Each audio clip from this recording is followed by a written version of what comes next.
If you feel like you're currently stuck in the cycle of working a full or a part-time job, but trying to make it work as a full-time filmmaker, then these tips are gonna help you break out of that and make that jump. The number one thing holding people back from making that jump is the fear they get, or maybe the feeling of regret. Like, if I leave my current job where I've got this stability and where I'm working, but ultimately I'm unhappy, what will it be like when I make that jump? And that sometimes is too overwhelming because they don't know if it's going to work or not. And the one question I would get you to ask yourself is, the current job you're working at, how replaceable are you?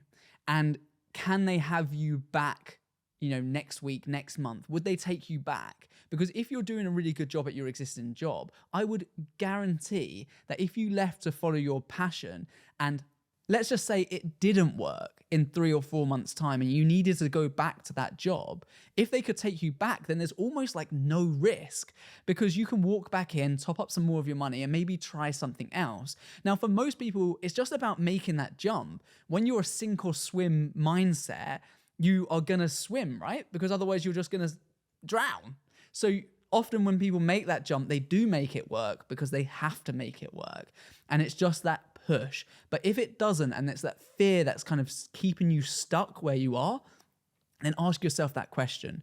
Could you get the same job or similar? Could you work at a local supermarket perhaps, or something like that, just to top up that money if it didn't work out? Having a backup plan isn't always a bad thing to do. And I think that that's something that will help you create a better mindset of just giving it a go, because otherwise you will never know, and time stands still for no one. And before you know it, years would have rolled by and you're still doing the same thing, wondering, what would it have been like if I did try and make that work? The second thing that's going to be holding you back and you're going to need to break out of is your time availability. So if you're working full time at the moment and you're only able to work at weekends, that's only going to be suited for a particular type of client. Generally speaking, they're going to be very low end, very low paying, and you can only just fit in around them, because if you can only film and edit at a weekend or maybe some evenings, then they know what position you're in, and it kind of separates you as being really small because you're just starting on your journey, and your business being really small, which is true, but it really makes you stand out for, unfortunately, some of the wrong reasons. So I advise people to maybe have a discussion with their boss and say, hey, can I reduce my hours to, maybe 2 days a week or 3 days a week, and then maybe continue to do that. Some bosses might say no, and again, you can revert to, my solution in question number 1.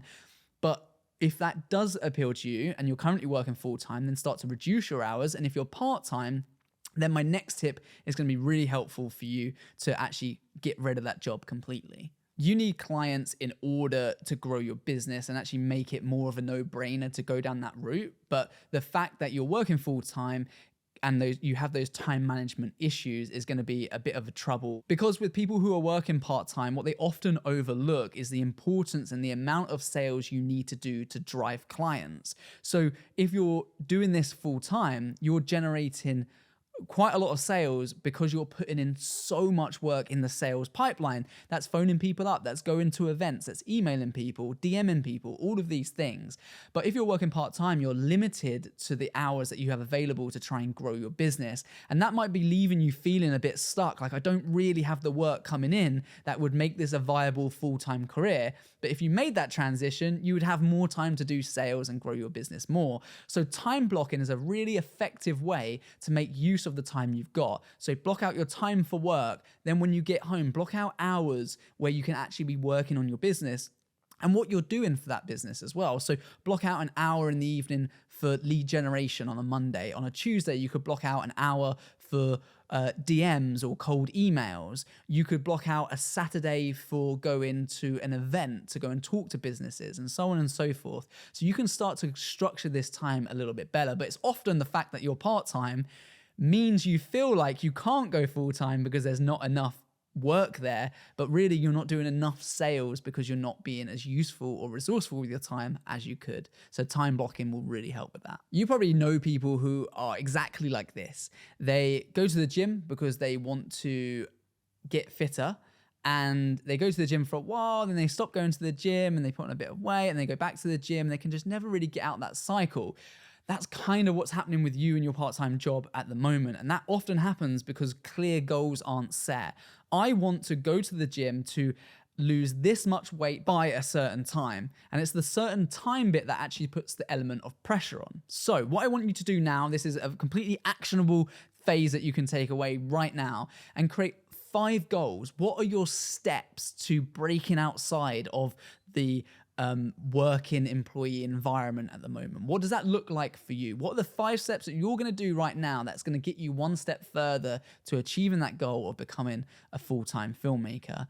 And then once you've got those 5 steps, I want you to put next to them deadline. When do they have to be completed by? Because projects that are set without a deadline often never gets done. And if you're serious about quitting your job and becoming a full-time filmmaker, then I want you to post those 5 objectives in the comment section below. Speak it out into existence and make that set rule right now so you can hold yourself accountable, and it gives you a measure to look back on as well. And what that does is it allows me to see what you guys are struggling with or what you guys are goal setting, and then I can create some videos on those topics to help you even more. So hold yourself accountable. Let's get it done and let's put it down there. Don't be scared. It's going to feel unnormal to be outside your comfort zone, but that's when you know you're in a growth mindset, is when you feel a bit uncomfortable. So post those in the comments right now. Let me know what your 5 goals are, your 5 objectives to breaking free from that part-time or full-time employment into a full-time filmmaker. Through my academy, I've had the pleasure of helping over 350 filmmakers worldwide grow their production companies and make this jump.